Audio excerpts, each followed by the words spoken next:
Hello everyone, welcome back to the channel.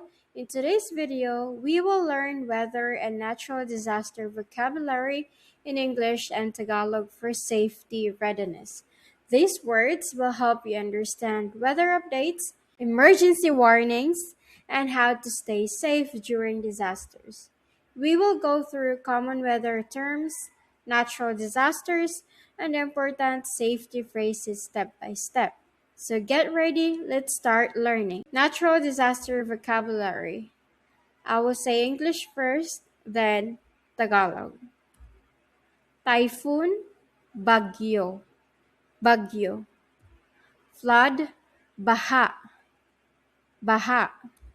Landslide, pagguho ng lupa. Earthquake, lindol. Tsunami, tsunami or daluyong. Volcanic eruption, pagputok ng bulkan. Tornado, buya ng hangin. Drought, tagtuyot. Storm surge, mataas na alon or daluyong. Fire, sunog. Landslide warning, babala sa pagguho ng lupa.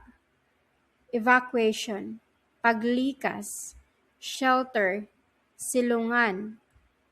Emergency kit, kagamitang pang-emergency. Warning, babala.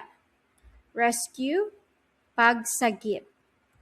Weather vocabulary, weather, panahon. Sunny, maaraw. Rain, ulan. Rainy, maulan.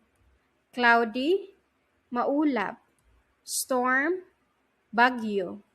Wind, hangin. Breeze, simoy ng hangin. Thunder, kulog. Lightning, kidlat.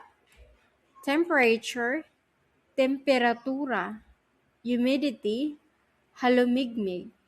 Fog, hamog. Snow, niebe. Hail, yelong ulan. Heat wave, matinding init. Common safety phrases. Stay safe, mag-ingat ka. Evacuate immediately, likas agad. Seek shelter, magtungo sa silungan. Flood alert, babala sa baha. Typhoon warning, babala sa bagyo. Earthquake drill, pagsasanay sa lindol. Avoid high ground, iwasan ang mataas na lugar.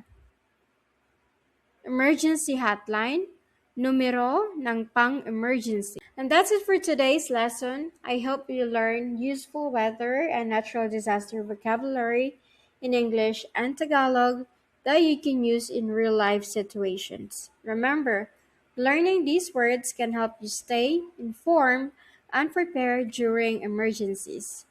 If you found this video helpful, don't forget to like, share, and subscribe for more English Tagalog lessons. Thank you for watching and always stay safe.